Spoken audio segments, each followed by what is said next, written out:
నమస్తే. మీరు కొత్తగా వ్యాపారం మొదలు పెడుతున్నారా? లేదా మీ బిజినెస్లో టర్నోవర్ పెరిగి జీఎస్టీ పరిధిలోకి వచ్చిందా? అసలు జీఎస్టీ రిజిస్ట్రేషన్ ఎలా చేసుకోవాలి? ఎక్కడికి వెళ్ళాలి? ఎవరిని కలవాలి అని తెగ టెన్షన్ పడిపోతున్నారా? అయితే మీకోసమే మా ప్రత్యేక కథనం. రూపాయి ఖర్చు లేకుండా మీ ఇంట్లోనే కూర్చుని మీ మొబైల్ లేదా ల్యాప్టాప్లోనే కేవలం కొన్ని నిమిషాల్లో జీఎస్టీ రిజిస్ట్రేషన్ ఎలా పూర్తి చేసుకోవాలో ఇప్పుడు క్లియర్గా చూసేద్దాం. స్కిప్ చేయకుండా చివరి వరకు చూసేయండి. వ్యాపారం చేసే ప్రతి ఒక్కరికి జీఎస్టీ నెంబర్ అనేది చాలా ముఖ్యం. దీనికోసం మీరు ఏ ప్రభుత్వ ఆఫీసుల చుట్టూ తిరగాల్సిన అవసరం లేదు. కేంద్ర ప్రభుత్వం దీనికోసం ఒక ప్రత్యేకమైన అధికారిక వెబ్సైట్ను అందుబాటులోకి తెచ్చింది. మీరు ముందుగా గూగుల్లోకి వెళ్ళి gst.gov.in అనే అఫీషియల్ పోర్టల్ను ఓపెన్ చేయాల్సి ఉంటుంది. అక్కడ మీకు హోమ్ పేజీలోనే సర్వీసెస్ అనే ఆప్షన్ కనిపిస్తుంది. దానిపై క్లిక్ చేయగానే రిజిస్ట్రేషన్ అనే మరో ఆప్షన్ కూడా కనిపిస్తుంది. అందులో న్యూ రిజిస్ట్రేషన్ అనే లింక్ను సెలెక్ట్ చేసుకోవాల్సి ఉంటుంది. ఇక్కడి నుంచే మీ రిజిస్ట్రేషన్ ప్రక్రియ అసలు ఘట్టం మొదలవుతుంది. న్యూ రిజిస్ట్రేషన్ పేజీ ఓపెన్ అవ్వగానే అక్కడ మిమ్మల్ని ఐఆమే అని అడుగుతుంది. అక్కడ మీరు ట్యాక్స్ పేయర్ అని సెలెక్ట్ చేసుకోవాలి. ఆ తర్వాత మీ రాష్ట్రం, మీ జిల్లా పేరును ఎంటర్ చేయాల్సి ఉంటుంది.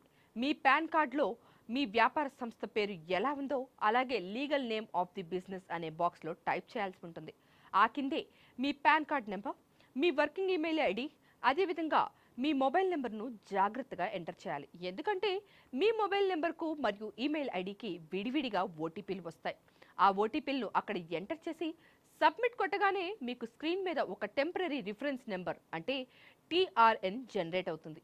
ఈ నెంబర్ను ఒక పేపర్ మీద రాసి పెట్టుకోవడం చాలా ముఖ్యం. ఇప్పుడు మళ్ళీ మీరు మొదటి పేజీకి వచ్చి న్యూ రిజిస్ట్రేషన్ పక్కన ఉండే టీఆర్ఎన్ ఆప్షన్ను సెలెక్ట్ చేసుకోవాలి.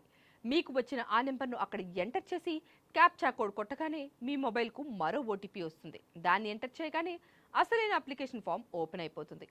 ఈ అప్లికేషన్ ఫామ్లో మొత్తం 10 రకాల విభాగాలు ఉంటాయి. ఇందులో మీ వ్యాపార వివరాలు, భాగస్వాముల వివరాలు, మీ బిజినెస్ అడ్రస్ వంటివి అడుగుతుంది.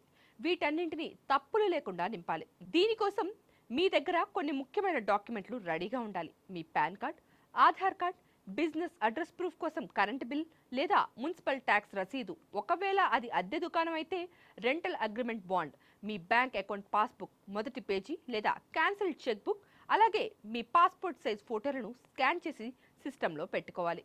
ఈ 10 విభాగాలను పూర్తి చేసి సదరు డాక్యుమెంట్లను అప్లోడ్ చేసిన తర్వాత చివరగా వెరిఫికేషన్ ప్రక్రియ ఉంటుంది. అక్కడ మీ ఆధార్ కార్డు ద్వారా ఈ-సైన్ లేదా ఈవీసీ పద్ధతిలో మీ మొబైల్ నెంబర్కు వచ్చే ఓటీపీని ఎంటర్ చేస్తే మీ అప్లికేషన్ సక్సెస్ఫుల్గా సబ్మిట్ అయిపోయినట్టే. వెంటనే మీ ఈమెయిల్కు అప్లికేషన్ రిఫరెన్స్ నెంబర్ అంటే ఏఆర్ఎన్ వస్తుంది. దీని ద్వారా మీ అప్లికేషన్ ఏ స్టేజ్లో ఉందో చక్కగా ట్రాక్ కూడా చేసుకోవచ్చు.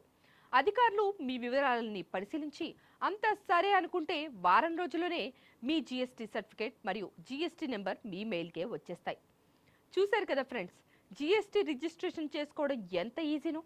దళారులను నమ్మి వేలకు వేలు డబ్బులు తగలేసుకోకుండా మీ అంతటా మీరే సొంతంగా ఇలా జీఎస్టీ నెంబర్ పొంది మీ వ్యాపారాన్ని లీగల్గా సక్సెస్ఫుల్గా ముందుకు తీసుకెళ్ళండి. ఈ సమాచారం కనుక మీకు నచ్చినట్టయితే వెంటనే మన వీడియోను లైక్ చేయండి. మీ తోటి వ్యాపార మిత్రులకు అందరికీ షేర్ చేయండి. మరిన్ని బిజినెస్ మరియు ఇలాంటి లేటెస్ట్ అప్డేట్స్ కోసం మన ఛానల్ను ఇప్పుడే సబ్స్క్రైబ్ చేసుకోండి. Thanks for watching. Keep smiling. Please subscribe to the channel and download the Politicos app from the links in the description.